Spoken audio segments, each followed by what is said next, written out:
Tomorrow, what is widely regarded as the most important ranking in the barbecue industry will be released. Texas Monthly spends 4 years putting together its top 50 barbecue joints ranking, traveling the state with more than 2,000 restaurants to sift through. KXAN has been documenting the process for the last year. As part of our upcoming documentary, Family Beef, we introduce you to the Texas Monthly editor Daniel Vaughn, one of the most powerful and respected people in barbecue. My job is to drive around the state, fly around the state, and try all the barbecue that I can. I'm Daniel Vaughn. I am the barbecue editor at Texas Monthly. We put out a top 50 barbecue list every 4 years. That, I think, is one of the things the Texas Monthly is most known for, and certainly in the barbecue realm, what we're most known for. So I guess really my job is like a 4-year scouting mission for that particular list. I'm also writing about barbecue and anything related to barbecue a couple of times a week. Put out new articles about different barbecue joints and about different subjects in barbecue. I'm originally from Ohio, and I went to college in New Orleans, two places neither of which are really known much for barbecue.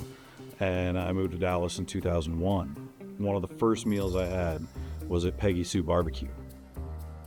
It was this smoked brisket. I hadn't had brisket that wasn't corned beef brisket before then.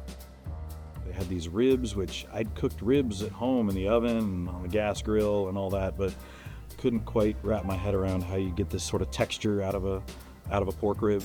I just became enamored with it almost instantly and really started looking all over Dallas, Fort Worth, trying all the barbecue I could. Eventually going around the state, keeping a blog about it.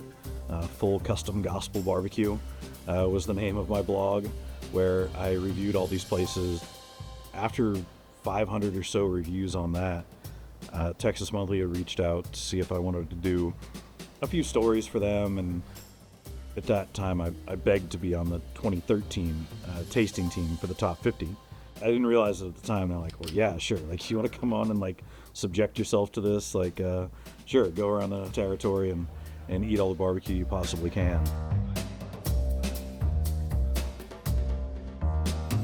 In late 2012, I reached out to Jake Silverstein, who was then the editor-in-chief at Texas Monthly, and pitched him an idea of becoming a full-time barbecue writer for Texas Monthly. 5 months later, I had a contract and was quit my job in architecture and started writing about barbecue instead.